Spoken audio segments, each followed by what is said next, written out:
Hello and welcome to Advertisers Watching Ads. This is a weekly show where brands review other brands' ads. What I liked about this as well is that it moves the American dream on beyond in whatever country you're in, right? But this idea that you can make something of yourself. I would expect much higher numbers for a campaign that had obviously out of home, very good PR. Give it a little bit more reason to engage with it beyond just the music industry and wannabe producers or wannabe famous singers.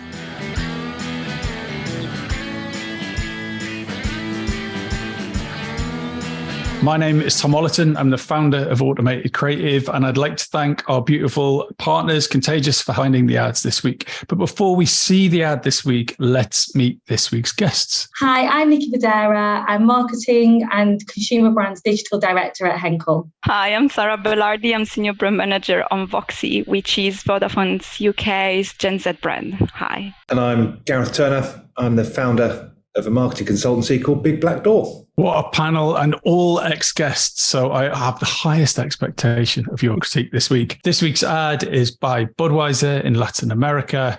They've released something called WhatsUp Records, where you can share your tracks with famous artists and get them to give you a boost. Was it real? Was it amazing? Let's find out. Justin Bieber was discovered by Usher. Rihanna was introduced by Jay-Z.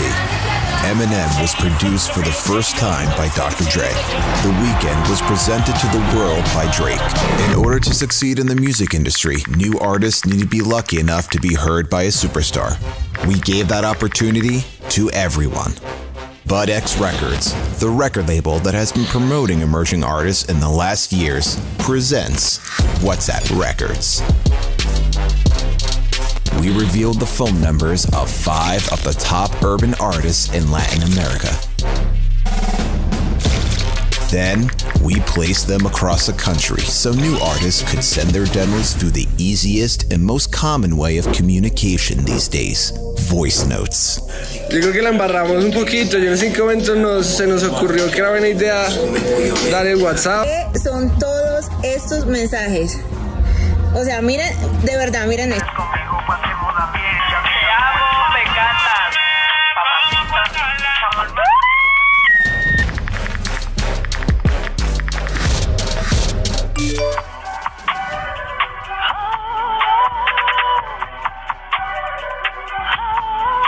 Escuchando tu vuelta y eso está demasiado fino. Uy, no, papi, eso está muy cabrón.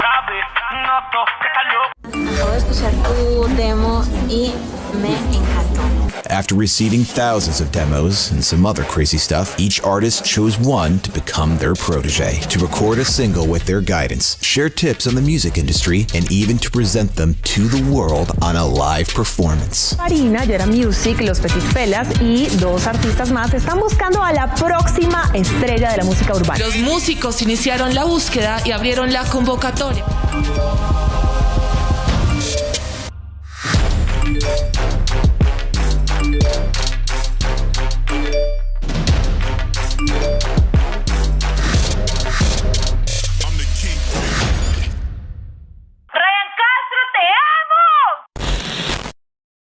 What we always do is give the concept, not the video itself, a marks out of 5. So 1, 2, 3. A 3, a 3, and a 3. How interesting. I wasn't expecting that. So, Nikki, it's a fairly self-explanatory video, but can you give us a sense of what went on outside of this campaign to make it work? Sure. So essentially, Budweiser have become quite famous for their platform of WhatsApp, which was a previous advert where they had 2 frogs talking to each other and using that slogan. They've then used that equity that they've built up in that slogan and created WhatsApp Records, giving consumers the ability to directly connect with music superstars or producers and therefore getting their voice heard and being discovered as the next big thing. I don't think the idea is a new one. Send us your stuff and we'll get someone famous to look at it, but it's been beautifully done. Generally speaking, consumers are lazy and often your entry levels are pretty low, but it looks like they got some great traction on this. I think it shows how they tapped into something that's meaningful for that audience. The biggest couple of problems I've got with it is the quality of the music, not the composing, but it sounds so tinny on a phone. It was well branded enough, but could someone else have done this? Is it truly ownable by Budweiser? I think the sort of branding wrappers they put on it perhaps are, but I don't know how well associated Bud are with music. In the US, for example, I think they're more involved in sports. drinks. So it felt like that was a departure from what I've seen of Budweiser, but I don't know what the market is, what their associations are in that market. I didn't know that I had a connection with music. I knew that I had a connection with a lot of things. That thing of the passion point of the music, besides the tradition, together with how their target audience actually use WhatsApp to communicate, that's pretty smart, because really everyone sends voice messaging. And obviously the quality of the music, to your point, Gareth, is not very good. They also made the barrier to entry low. Yep. So they didn't make you go and download an app. They used the platform everyone's familiar with. As an individual, you know that your music can get heard by someone so influential. That for me is what made this actually a success. And maybe Budweiser have been more famous previously for sponsoring sports events, but you know, there are festivals, music festivals, things like that. It's also adjusting who they're trying to tap into as maybe new consumers, maybe younger consumers that do go to music festivals or concerts. The American dream is an important part of the brand positioning. But what I liked about this as well is that it moves the American dream on beyond in whatever country you're in, right? But this idea that you can make something of yourself. I love the fact they've moved that on beyond the red, white and blue and the sort of old-fashioned cowboy type Americana, but actually make that relevant for a modern audience about how you can make something of yourself in a different way. So moving it on, not off. I think I quite liked that, better than the Wassup campaign. One thing that I thought was interesting is that, for example, on their Instagram, they didn't really tag the artists that they work with, although they do have presence on social. So that also results in an overall engagement rate on the socials, which looks a little bit low. I would expect a much higher numbers for a campaign that had obviously out of home, very good PR, hopefully decent enough word of mouth. That's definitely, if we talk about something that I would have done differently, I would have tried to build more on this partnership with the artists, while it didn't feel like they were engaged besides those cool and polished videos that they recorded.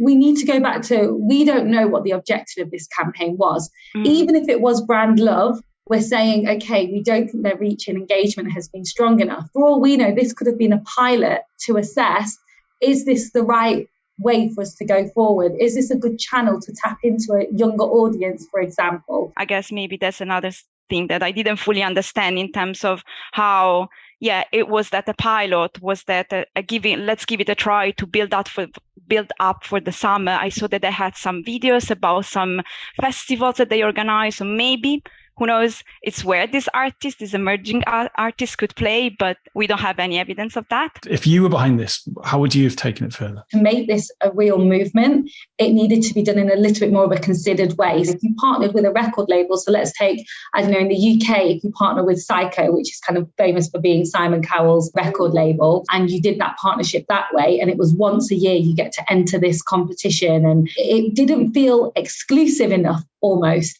It felt like a free-for-all. Maybe what I would have done next was then narrow down everything, to the top 50 entries or top 20 entries, then get the public involved to vote for it. Do some sort of live venue where people can come and perform. You can enter to then go and watch people perform. That, for me, is how you then spread the reach. You get more people engaging who may not be interested in becoming the next big star, but are interested in joining that person on the journey. What are the personal stories of these top 20 people that have made it through to the next round? And that way you get a lot more scalability and a lot more engagement from not just your core audience, but then even fans who might not be considering Budweiser, they get to know it as, Budweiser Star of the Year or something like that. Give it a little bit more reason to engage with it beyond just the music industry and wannabe producers or wannabe famous singers. What will you be advising your clients on based on what you've seen and learned here, good or bad? I like the way that they've used existing platforms. I like the way that they've made it relatively straightforward to enter, and they've got some great PR coverage. I mean, that's all good stuff. I think you could almost put any beer brand in there. I'm not sure it's got great cut through, so that'd be a watch out. Would you sign off this ad in its current form, or would you ask for revisions? Thumbs up or thumbs down? It would be you a would sign off. Yeah. If it's not about the results, if it's just about the creative per se, I think it's pretty good. Then obviously if you look at the context, there are questions, but the art per se, I think is good. So Nikki, Sara, Gareth, thank you so much for your time.